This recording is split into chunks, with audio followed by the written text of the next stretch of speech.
अगर समूचे तिब्बत को हम ले लें तो उन सब की आस्था तवांग में रहती है और ये बात चीन के लिए बड़ी कठिनाई पेश करती है।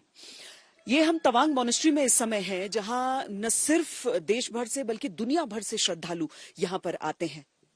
तवांग की अहमियत इतनी है कि कई दफा उसे तिब्बत की आध्यात्मिक राजधानी भी कहा जा सकता है और चीन जानता है कि वो तिब्बत की जमीन पर भले नियंत्रण कर ले, लेकिन तिब्बतियों के दिल पर अगर उसे नियंत्रण करना है तो उसके लिए उसे तवांग चाहिए और यही उसके लिए इस जगह की सबसे बड़ी अहमियत है।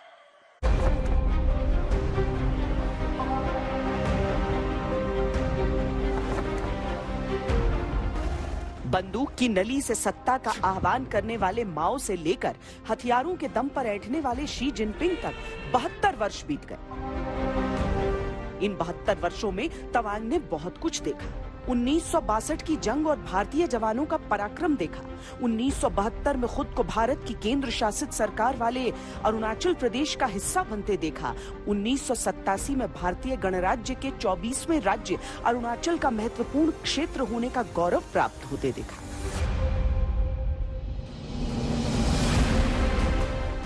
और लगातार देख रहा है चीन की जमीनें निगलने की वो भूख जो हमेशा तवांग को निगलने के लिए बेकरार दिखती। लेकिन तवांग का जर्रा जर्रा चीन के लालच को समझता है।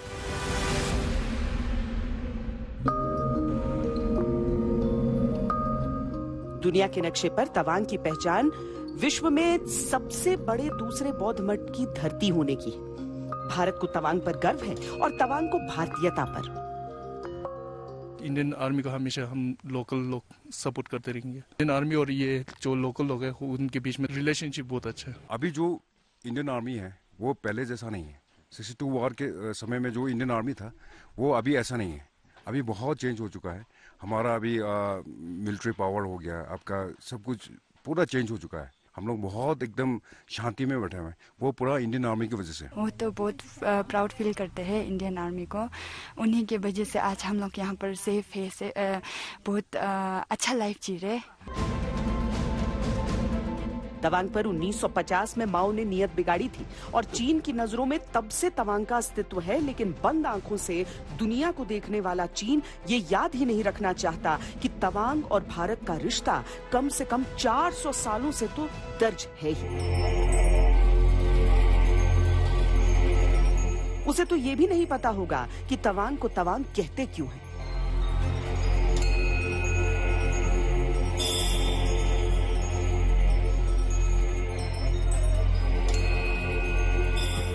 एक प्रसिद्ध मान्यता के अनुसार सैकड़ों साल पहले जब चीन अपनी निरीह सीमाओं में सिकुड़ा हुआ था, तब 5वें दलाई लामा मठ की जगह ढूंढने इस क्षेत्र में आए थे।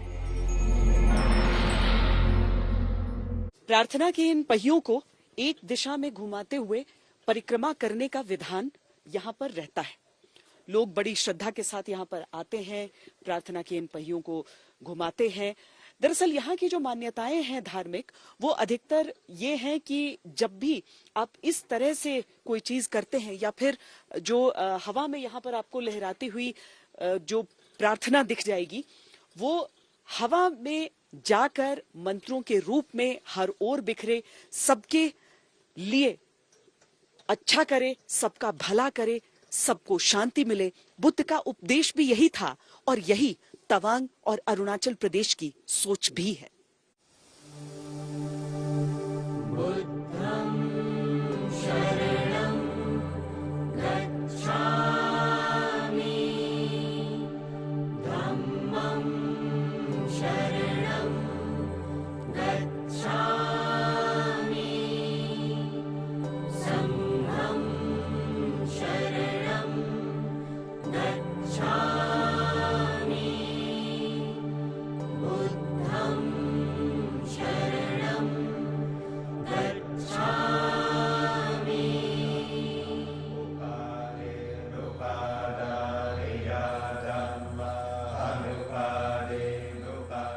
लामा का अर्थ गुरु होता है। अनुयायी उनमें जीवित ईश्वर का रूप देखते हैं। समर्थक नेतृत्व और करुणा का प्रतीक मानते हैं। चीन को इसी का डर रहता है और वो दलाई लामा में अलगाववादी देखता है।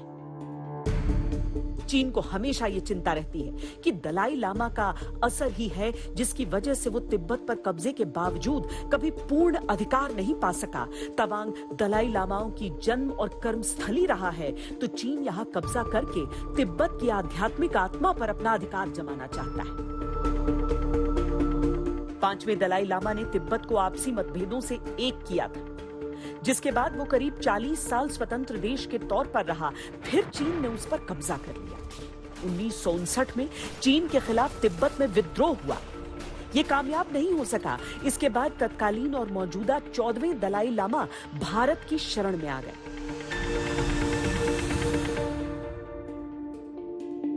दलाई लामा जब भारत आए तब घोड़ों के काफिले पर सवार होकर तवांग से ही भारत पहुंचे थे।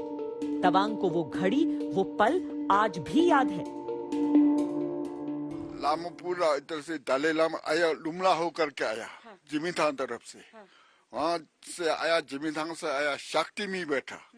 शक्ति से आया लुमला, लुमला से टोंगलेंग, टोंगलेंग से इधर जिसे ऑफिस में बैठा। उस दिन हम लोग उधर नीचे कांगचेंग, अभी गोमकांग बोलता ना, वहाँ में दलाई लामा का लेने के लिए लामा पूरा गया। हम लोग का बड़ा लामा उस लोंकाटू बोल के लामा था, वो बड़ा लामा है। वो दलाई लामा मिल के उधर से लेके आया। लेके आया उस दिन उधर जिसे ऑफिस में बैठा है। दूसरा दिन हम लोग इधर पूजा हो गया। दलाई लामा इधर रेस्ट करके इधर आया, दर्शन हो गया।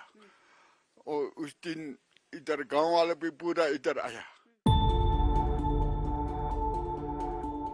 तवांग में भारत ने दलाई लामा का स्वागत किया और यहां से वो भारत के मेहमान हो गए। दलाई लामा को शरण भारत ने अपने अतिथि देवो भव के सिद्धांत पर दी और उनकी रक्षा का दायित्व प्राण जाए पर वचन न जाए के दर्शन के अनुसार निभाया। इसमें चीन के खिलाफ कुछ भी नहीं था, लेकिन चीन ने इसे दिल पर ले लिया।